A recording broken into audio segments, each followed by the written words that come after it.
الله الرحمن الرحيم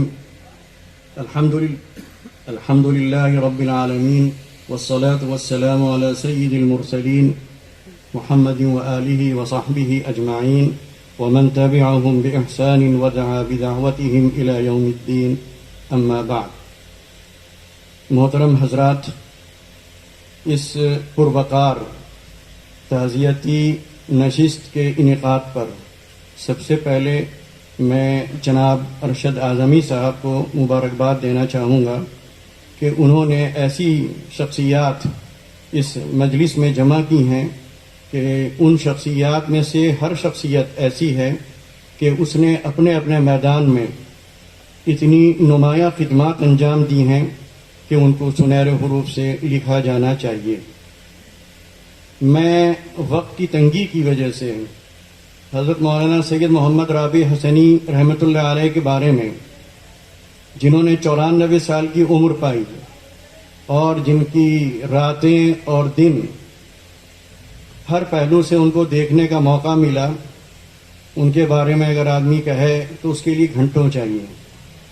لیکن چونکہ وقت تنگ ہے، اس لیے میں 2-4 باتیں ان کے بارے میں اور 2-4 باتیں اس موضوع کے بارے میں جو اس وقت چھڑ گیا ہے اس کے بارے میں بھی کچھ عرض کرنا چاہوں گا. مولانا سید محمد رابع حسنی رحمۃ اللہ علیہ کے بارے میں میں صرف اتنا کہنا چاہوں گا کہ وہ صاحب ایمان تھے، صاحب عمل تھے. ان کی زندگی تقوی سے عبارت تھی اور صبر گویا ان کا امتیاز اور ان کی بنیادی صفت تھی. کسی بھی شخص کو یا کسی بھی شخصیت کو اگر آپ سمجھنا چاہیں اور اس کا مرتبہ اور مقام طے کرنا چاہیں تو آپ کو 4 حیثیتوں سے اس کو دیکھنا ہوگا. پہلا نمبر یہ کہ اس کا رشتہ اللہ تعالیٰ سے کتنا مضبوط ہے، اس کے دل میں خدا کا کتنا ڈر، یعنی خدا کے ڈر سے مراد یہ کہ خدا کی ناراضگی کا کتنا ڈر ہے. تو وہ خلوت میں اس کا اندازہ ہوتا ہے، اس کی دعاؤں سے اندازہ ہوتا ہے، اس کے رونے سے اندازہ ہوتا ہے ان اوقات میں جہاں خدا کے علاوہ اس کو کوئی دیکھنے والا نہیں. تو یہ تجربہ ہے، دیکھا ہے، اور شاید آج انہی کی دعاؤں کی بدولت اتنے اطمینان سے ہم یہاں بیٹھے ہوئے ہیں، ورنہ حالات تو ایسے تھے کہ شاید یہاں 10 منٹ بیٹھنا بھی مشکل ہو سکتا تھا. یہ انہی لوگوں کی دعائیں ہیں، انہی کی قربانیاں ہیں، انہی کا اثار ہے کہ آج سکون کے ساتھ یہ پروگرام منعقد ہو رہا ہے. تو پہلی چیز جو میں نے بتائی کہ یہ دیکھنا ہوگا کہ اللہ تعالیٰ سے اس کا معاملہ کیسا ہے. دوسرا یہ دیکھنا ہوگا کہ رشتہ داروں کے ساتھ اس کا رویہ اور طرز کیسا ہے. یہاں پر بھی مولانا رابع صاحب بہت بڑے نظر آتے ہیں. تیسری چیز کہ عوام کے ساتھ اس کا معاملہ کیسا ہے. تو ایک مثال عوام کے ساتھ میں آپ کو یہ دینا چاہوں گا کہ اکثر مولانا کی خدمت میں لوگ حاضر ہوا کرتے تھے، زیادہ تر نوجوان ہوتے تھے اور اپنے حلیے اور وضاقتہ سے کہیں سے اتنے مہذب نہیں معلوم ہوتے تھے کہ ان کو زیادہ وقت دیا جائے. لیکن ان میں سے ہر لڑکا یا ہر نوجوان یہ چاہتا تھا کہ مجھے تنہائی میں بات کرنا ہے. تو ہم لوگ پریشان ہوتے تھے کہ آتے ہیں اور آدھا گھنٹہ تنہائی میں بات کرتے ہیں. تو ایک دن میں نے حضرت سے کہا، مولانا سے، کہ یہ لوگ آتے ہیں اتنی دیر باتیں کرتے ہیں اور آپ اتنا تھکے ہوئے ہوتے ہیں صبح سے ملتے. تو کہنے لگے کہ بھائی جو بھی آتا ہے وہ اپنے مسائل لے کر آتا ہے، اپنی مشکلات لے کر آتا ہے. تو اگر ہم اس کی مشکلات اور مسائل حل نہیں کر سکتے اور اس کو اپنی بات کہہ کر اطمینان ہو جاتا ہے، تسلی ہو جاتی ہے، مطمئن ہو جاتا ہے، تو کم سے کم ہم یہی کر لیا کریں. تو یہ چیزیں سیکھنے کی ہیں اور اپنانے کی ہیں. چوتھی بات کہ ملی جو کام ہیں ان سے ان کا کتنا تعلق تھا. یعنی جس شخص کو ہمیں دیکھنا ہے تو ہمیں اللہ کے ساتھ تعلق دیکھنا ہوگا، رشتہ داروں کے ساتھ معاملہ دیکھنا ہوگا، عوام کے ساتھ اس کا ربط دیکھنا ہوگا. چوتھے یہ کہ ملی کاموں سے وہ کتنی دلچسپی رکھتا ہے اور اجتماعی کاموں میں کتنا وہ شامل رہتا ہے.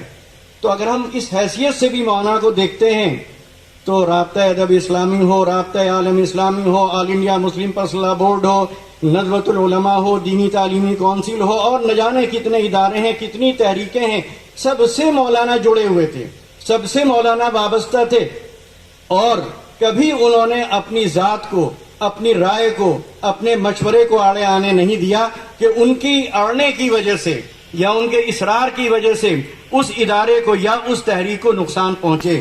تو آج کل کے ماحول میں ایسی شخصیات کی ضرورت بہت بڑھ جاتی ہے جو جوڑنے کا کام کرتی ہو، نہ کہ توڑنے کا۔ اداروں کی سربراہی کوئی آسان کام نہیں ہے، بہت پتا مارنا پڑتا ہے، بہت برداشت کرنا پڑتا ہے، تب جا کر ادارے چلتے ہیں۔ اور یہ قوت برداشت جتنی مولانا رابع صاحب رحمۃ اللہ علیہ کے ہاں ملتی ہے، میں نہیں جانتا کہ اور کسی کے ہاں اس طرح ملتی ہوگی۔ اتنی میٹھی زبان، اتنا شائستہ لہجہ، اتنا شفقت آمیز انداز کہ اچھا بھلا دشمن بھی ان کا دوست بن جائے اور ان سے محبت کرنے لگے۔ اور ان کی اس محبت کا اندازہ ان کے جنازے میں آپ سب نے لگایا ہوگا۔ کہاں سے وہ والہانہ پن آیا، کہاں سے وہ بارفتگی آئی، کہاں سے وہ مجنونانہ انداز آیا جنازے میں شرکت کا۔ یہ اسی محبت کا نتیجہ تھی۔ دنیا آج اسی محبت کی محتاج ہے، سب کچھ ہے لیکن محبت نہیں ہے، سچی محبت۔ دکھلاوے کو بہت محبتیں ہیں، لیکن آج سکے بھائی بھائی سے محبت اخلاص کے ساتھ نہیں کر رہا ہے۔ دوسری بات جو یہاں ایک چلی کہ دانشور اور عالم، تو میں مولانا علی میاں رحمۃ اللہ علیہ کی ایک بات نقل کروں گا جو انہوں نے کراچی یونیورسٹی میں کہی تھی کہ علم ایک اکائی ہے، علم ایک یونٹ ہے، علم ایک وحدت ہے۔ علم کو تقسیم کرنا مشرقی اور مغربی کہہ کر، قدیم اور جدید کہہ کر، پرانا اور نیا کہہ کر، یہ تقسیم انہوں نے کہا کہ بالکل غلط اور بے بنیاد ہے، کیونکہ جتنے بھی علوم ہیں سب کا سر چشمہ قرآن کریم ہے۔ علم چاہے یورپ سے آیا ہو، امریکہ سے آیا ہو، اس کی جڑیں اگر آپ تلاش کریں گے تو وہ جڑیں ہم کو قرآن کریم میں ملیں گی۔ پھر جب علم ایک ہے تو پھر یہ دوری کیوں ہے، یہ فاصلہ کیوں ہے؟ تو جہاں تک میں جس نتیجے پر پہنچا ہوں کہ یہ دوری اور یہ فاصلہ علم کی تقسیم کی بنیاد پہ نہیں بلکہ مقصد کی تقسیم کی بنیاد پر ہے۔ ہمارے مقاصد الگ ہو جاتے ہیں۔ اور دوسری چیز تھوڑی بہت یہ کہی جا سکتی ہے کہ چونکہ علم کے ساتھ ثقافت جڑی ہوئی ہے، علم کے ساتھ کلچر جڑا ہوا ہے، تو جس علم کے ساتھ اگر یورپ کا کلچر ہے تو اس علم کو ہم یورپ کا علم کہنے لگتے ہیں، جدید علم کہنے لگتے ہیں اور عصری علم کہنے لگتے ہیں۔ اور اگر اس کے ساتھ وہ کلچر جڑا ہوا ہے، یعنی شیروانی جڑی ہوئی ہے، ٹوپی جڑی ہوئی ہے، پاجامہ جڑا ہوا ہے، تو ہم اس کو مشرقی کہنے لگتے ہیں اور قدیم کہنے لگتے ہیں۔ تو میں سمجھتا ہوں کہ یہ تقسیم بے بنیاد ہے، حقیقت کے بالکل خلاف ہے۔ علم ایک ہے، ہر علم کا سر چشمہ قرآن کریم ہے، لیکن ہم قرآن کریم کو اس حیثیت سے پڑھتے نہیں ہیں، ہم اس کو علم کی کتاب ہی نہیں سمجھتے، ہم عبادت کی کتاب سمجھتے ہیں، ہدایت کی کتاب سمجھتے ہیں۔